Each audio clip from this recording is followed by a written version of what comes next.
بسم اللہ الرحمن الرحیم نحمده ونصلی علی رسوله الکریم اما بعد اللہم صلی علی سیدنا محمد وعلی آل سیدنا محمد وبارک وسلم۔ محترم سامعین، آج سے ہمارا یہ آن لائن سیرت کورس کا آغاز ہونے جا رہا ہے۔ دعا کریں کہ اللہ تعالیٰ اس کورس کے ذریعے سے ہم سب کو ہدایت کا نور عطا فرمائے اور سیرت النبی کے ذریعے سے اللہ تعالیٰ ہمارے اخلاق کو منور فرمائے۔ دوستوں، ویسے تو اللہ کے نبی صلی اللہ علیہ وسلم کی سیرت کو بیان کرنا مشکل ہی نہیں بلکہ ناممکن ہے، اس لیے کہ کتابیں ختم ہو جائیں گی، قلم ٹوٹ جائیں گے، لیکن اللہ کے نبی صلی اللہ علیہ وسلم کی سیرت ختم نہیں ہوگی۔ یہی وجہ ہے 1400 سال سے لے کر آج تک اور اب تک آپ کی سیرت کے تعلق سے، آپ کے اوصاف کے تعلق سے، آپ کے اخلاق کے تعلق سے کئی درجنوں کتابیں لکھی گئیں اور لکھی جا رہی ہیں، اور آئندہ قیامت تک آپ صلی اللہ علیہ وسلم کی سیرت پر کتابیں لکھی جائیں گی۔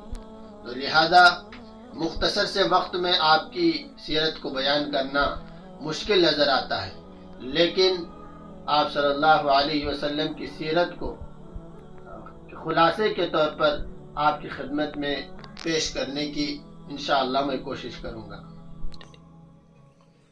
آج کے درس میں میں آپ کے سامنے اللہ کے نبی صلی اللہ علیہ وسلم کے خاندان اور آپ کے دادا اور پردادا کے مختصر سے حالات بیان کروں گا۔ ہم سب جانتے ہیں کہ اللہ کے نبی صلی اللہ علیہ وسلم کے خاندان کا تعلق بنو ہاشم کے خاندان سے ہے۔ اب یہ ہاشم کون ہے؟ یہ ہاشم اللہ کے نبی صلی اللہ علیہ وسلم کے دادا کے ابا ہے، یعنی آپ کے والد عبداللہ، ان کے والد عبد المطلب، پھر ان کے والد ہاشم ہیں۔ ہاشم اپنے زمانے کے بہت بڑے معزز شخص تھے، ہر آدمی ان کی عزت کرتا تھا، اور مکہ کے اندر دو بہت بڑی ذمہ داریاں ہاشم سے متعلق تھیں۔ ایک حاجیوں کو پانی پلایا کرتے تھے، اور ہاشم کی دوسری ذمہ داری جو حاجی حج کرنے کے لیے آیا کرتے تھے ان کی وہ مہمان نوازی کرتے تھے۔ ہاشم کی دو چیزیں نئی ہیں، یعنی حضرت ہاشم نے دو نئی چیزوں کا ایجاد کیا۔ ہاشم پہلے وہ شخص ہیں جنہوں نے روٹی کو توڑ کر شوربے میں ملا کر حاجیوں کی مہمان نوازی کی ہے۔ اصل میں ہاشم کا نام جو ہے وہ عمرو تھا۔ ہاشم ان کا نام اس لیے پڑا اس لیے کہ ہاشم کہتے ہیں توڑنے والے کو، اور چونکہ انہوں نے روٹیاں توڑ کر شوربے میں ملا کر حاجیوں کی مہمان نوازی کی تھی تو اس لیے ان کا نام ہاشم پڑا۔ اور دوسرا جو کام انہوں نے سب سے پہلے کیا تھا وہ اہل مکہ کو تجارت کے لیے ترتیب یہ بنائی کہ گرمی اور جاڑے کے موسم میں دو الگ الگ ملکوں کی انہی نے سفر کا آغاز کیا تھا۔ ہاشم ایک مرتبہ تجارت کے غرض سے ملک شام کے لیے تشریف لے جا رہے تھے۔ درمیان میں مدینہ منورہ جو اس وقت کا یثرب کہلاتا تھا، تو وہاں انہوں نے قیام کیا، اور اس قیام کے دوران وہاں کی ایک خاتون جس کا نام سلمہ بنت عمرو تھا، ان سے نکاح کیا اور چند دن وہاں ٹھہرے رہے۔ پھر اس کے بعد ہاشم اپنا اگلا سفر کیا، یعنی اپنی تجارت کے تعلق سے آگے بڑھے، ملک شام پہنچے، اور وہاں فلسطین کا ایک علاقہ غزہ، وہاں ہاشم کا انتقال ہو گیا۔ یہاں مدینہ میں ان کی اہلیہ جنہوں نے ان سے نکاح کیا تھا اس سفر کے دوران، سلمہ بنت عمرو، ان کے یہاں ایک لڑکا پیدا ہوا، اور جب وہ لڑکا پیدا ہوا تو اس کے بال سفید تھے۔ تو بال جب سفید تھے تو اس لیے ان کی والدہ نے یعنی سلمہ بنت عمرو نے ان کا نام شیبہ رکھ دیا۔ شیبہ کہتے ہیں سفید یعنی بوڑھے کو، چونکہ جب بچہ پیدا ہوا تھا تو اس کے بال سفید تھے، تو اس مناسبت سے ان کی والدہ نے ان کا نام شیبہ رکھ دیا۔ ایک عرصے تک اس بچے کی خبر مکہ مکرمہ نہیں پہنچی تھی اور ہاشم کے خاندان والے نہیں جانتے تھے۔ پھر جب یہ بچہ یعنی شیبہ ایک 12-13 سال کی عمر کے ہوئے تو ہاشم کے ایک بھائی تھے مطلب، تو جب ان کو اس بات کی اطلاع ملی کہ میرے بھائی کا بیٹا مدینہ کے اندر یعنی یثرب کے اندر وہ موجود ہے، تو انہوں نے ان کو لینے کے لیے مدینہ منورہ تشریف لے گئے۔ یعنی اس وقت وہ یثرب تھا۔ مطلب یثرب پہنچے اپنے بھتیجے کو لینے کے لیے۔ وہاں پہنچ کر حالات معلوم کیے، تحقیق کیا اور شیبہ سے ملاقات کی تو بے انتہا خوش ہوئے، اور انہوں نے یہ سوچا کہ ان کی ماں کی اجازت کے بغیر لے جانا مناسب نہیں ہے، تو انہوں نے یعنی مطلب نے شیبہ کو اپنے ساتھ لے جانے کے بارے میں ان کی ماں سے اجازت چاہی، لیکن ابتدا میں تو ماں نے اجازت نہیں دی۔ تو پھر مطلب نے اصرار کیا اور کہا کہ یہ اللہ کے حرم کو جا رہا ہے اور اس کے باپ کی حکومت کو لینے کے لیے جا رہا ہے، تو ماں نے اجازت دے دی۔ تو ماں نے جب اجازت دے دی تو مطلب نے شیبہ کو لے کر مکہ مکرمہ نکل پڑے۔ جب مکہ کے اندر داخل ہوئے تو لوگوں نے دیکھا کہ مطلب تو گئے تو اکیلے گئے تھے، لیکن جب یہ واپس آ رہے ہیں تو ان کے ساتھ کوئی لڑکا ہے، کوئی غلام ہے، تو لوگ یہ کہنے لگے یہ عبد المطلب ہے، یعنی مطلب کا غلام ہے، جبکہ وہ غلام نہیں تھے۔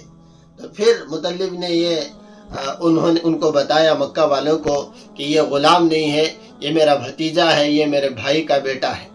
تو اس طرح سے عبد المطلب کا نام عبد المطلب پڑا ہے، ورنہ ان کا اصل نام جو ہے وہ شیبہ تھا۔ عبد المطلب مکہ ہی میں رہے، وہیں پر پلے اور بڑھے، اور جب جوان ہوئے تو باپ کی جو عہدے تھے، جو مناصب تھے، یعنی حاجیوں کو پانی پلانا اور حاجیوں کو ان کی مہمان نوازی کرنا اور دیگر جو بھی مناصب تھے، وہ عبد المطلب کو حاصل ہوئے۔ اور عبد المطلب اپنی قوم میں اور بڑے معزز مانے جاتے تھے اور بڑے سخی مانے جاتے تھے، یہاں تک کہ لوگوں نے ان کا نام فیاض رکھ دیا۔ فیاض کے معنی بہت زیادہ دلداری کے ساتھ لوگوں پر خرچ کرنے والا تھا۔ عبد المطلب کے ساتھ 2 واقعات بہت زیادہ اہم ہیں جس کو ہم سب کو جاننا بہت ضروری ہے۔ ایک واقعہ یہ آب زمزم سے تعلق رکھتا ہے اور دوسرا واقعہ اصحاب الفیل کا ہے۔ آب زمزم کا واقعہ یہ ہے کہ اللہ تعالیٰ نے عبد المطلب کو خواب میں دکھایا کہ آب زمزم کا کنواں کہاں پر ہے، کیونکہ ایک عرصے تک آب زمزم کا کنواں وہ بند ہو چکا تھا اور اس کی جگہ بھی لوگ بھول گئے تھے۔ تو اللہ تعالیٰ نے عبد المطلب خواب دکھایا اور عبد المطلب کو معلوم ہوا کہ وہ کنواں کہاں ہے۔ چنانچہ صبح کو بیدار ہوئے اور گئے اور کھدائی شروع کی، اور جیسے کھدائی شروع کی تو وہاں پر جو علامات تھی آب زمزم کی وہ ظاہر ہونے لگی۔ تو اس درمیان لوگوں نے یہ چاہا کہ ہمیں بھی کھدائی کا موقع دیا جائے، لیکن عبد المطلب نے انکار کیا کہ یہ موقع مجھے ملا ہے اور اللہ تعالیٰ نے مجھے اس کے لیے مقرر کیا ہے۔ یہاں تک کہ جھگڑا ہونے والا تھا تو لوگوں نے مشورہ کیا کہ کسی کاہن کے پاس جا کر اس کا فیصلہ کرایا جائے۔ تو چنانچہ سب راضی ہوئے، عبد المطلب بھی راضی ہوئے، اور جب کاہن کے پاس سب لوگ اور عبد المطلب جانے لگے تو درمیان میں کچھ علامات ایسے ظاہر ہوئی، تو لوگوں نے یہ سمجھا کہ یہ مبارک موقع صرف عبد المطلب کو ملنا چاہیے، عبد المطلب ہی اس کے حقدار ہے۔ چنانچہ عبد المطلب نے پورا کنواں کھود آب زمزم نکلا اور لوگوں کو انہوں نے آب زمزم کے کنویں سے لوگوں کو سیراب کرنا شروع کیا۔ دوسرا واقعہ اصحاب الفیل کا ہے۔ یہ واقعہ بڑا مشہور ہے، زیادہ تفصیل میں گئے بغیر مختصراً میں آپ حضرات کو بتا دیتا ہوں کہ یمن کا ایک بادشاہ تھا ابرہا۔ اس نے یہ کعبۃ اللہ کو گرانے کے لیے، ڈھانے کے لیے 70,000 کا لشکر لے کر مکہ روانہ ہوا، اور جب مکہ روانہ ہوا تو عبد المطلب اس وقت کے جو بھی لوگ تھے ان سب کو لے کر پہاڑ پر گئے اور اللہ تعالیٰ سے دعائیں کی، اللہ تعالیٰ سے مناجات کی، اور جب وہ ابرہہ سامنے آیا تو عبد المطلب نے اس سے ملاقات کی اور اپنے اونٹوں کے بارے میں ان سے پوچھا۔ تو ابرہہ نے کہا کہ میں تو تمہارے کعبے کو گرانے کے لیے آیا ہوں اور تم اپنے اونٹوں کے بارے میں مجھ سے پوچھ رہے ہو۔ تو عبد المطلب نے کہا کہ انا رب الابل، کہ میں اونٹوں کا مالک ہوں، تو لہذا میں اپنے اونٹوں کے بارے میں تم سے پوچھ رہا ہوں، اور بہرحال کعبہ اس کا بھی کوئی رب ہے، وہ اپنے گھر کی خود ہی حفاظت کرے گا۔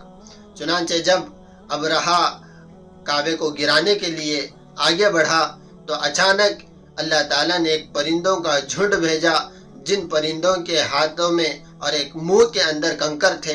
جب وہ کنکر اوپر سے نیچے پر پھینکتے تو وہ سینے کو اس کے سر پر، کسی کے سر پر گر جاتا تو اس کے سر کو چیرتے ہوئے نیچے سے گر جاتا اور سب پورا کا پورا جسم ہلاک ہو جاتا۔ تو اس طرح اللہ تعالیٰ نے پورے لشکر کو ہلاک و برباد کر دیا، اور اس طرح ابرہہ کو شکست ہوئی۔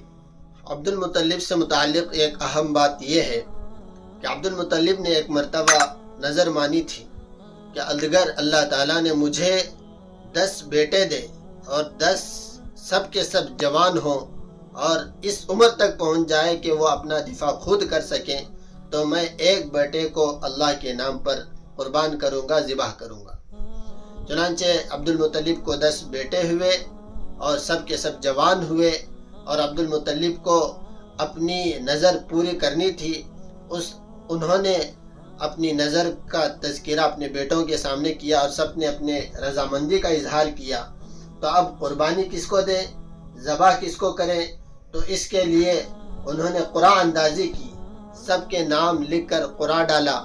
تو جس کا نام نکلا وہ حضرت عبداللہ تھے، جو ہمارے اور آپ کے آقا حضرت محمد مصطفیٰ صلی اللہ علیہ وسلم کے والد تھے۔ جب عبداللہ کو ذبح کرنے کے لیے نکلے تو لوگوں نے انہیں کہا کہ عبداللہ تو بڑے خوبصورت ہیں، با اخلاق ہیں، بہادر ہیں، ان کو ذبح نہ کریں۔ خاندان والوں نے بھی کہا، اور خاص طور پر عبداللہ کے بھائی ابو طالب نے بھی اس سے منع کیا کہ آپ اس کو ذبح نہ کریں۔ تو عبد المطلب نے کہا کہ تو پھر میری نظر کیسے پوری ہو؟ تو لوگوں نے مشورہ کیا کہ فلاں کاہن کے پاس چلے جائیں کہ وہ آپ کو اس کا حل بتائیں۔ تو ایک کاہن کے پاس پہنچے تو اس نے کہا کہ اس مسئلے کا حل یہ ہے کہ عبداللہ اور 10 اونٹ دونوں کو ملا کر قرعہ ڈالا جائے۔ اگر قرعہ عبداللہ کے نام نکلے تو 10 اونٹ اور اضافہ کر کے دوبارہ قرعہ ڈالا جائے۔ اگر قرعہ اونٹوں کے نام نکلے تو اونٹوں کو ذبح کر دیا جائے، تو اگر عبداللہ کا نام نکلے تو مزید 10 اونٹ ملا لیا جائے۔ تو چنانچہ اسی طرح کیا گیا، 10 اونٹ ملائے، عبداللہ کا نام ملایا، قرعہ ڈالا تو عبداللہ کا نام نکلا۔ تو اسی طرح کرتے کرتے 10 اونٹوں کا اضافہ کرتے کرتے جب 100 اونٹ پہنچے تو اس وقت قرعہ ڈالا گیا، تو اس وقت اونٹوں کا نام نکلا۔ تو اس وقت عبد المطلب نے 100 اونٹ ذبح کیے اور اسی طرح اسے چھوڑ دیے۔ اس طرح حضرت عبداللہ کی جان بچ گئی۔ اسی وجہ سے اللہ کے نبی صلی اللہ علیہ وسلم نے فرمایا، انا ابن الذبیحین، کہ میں 2 ذبیحین کا بیٹا ہوں، ایک حضرت اسماعیل علیہ السلام اور دوسرے آپ کے والد عبداللہ۔ ان 2 ذبیحوں کے آپ بیٹے تھے۔ بس آج کے لیے اتنا کافی ہے، تو انشاءاللہ کل آپ حضرات کی خدمت میں حضرت عبداللہ کے کچھ حالات اور حضرت آمینہ جس وقت حالت حمل میں تھی تو ان کے ساتھ کیا کیا واقعات پیش آئے ہیں انشاءاللہ آپ کے سامنے بیان کیا جائے گا۔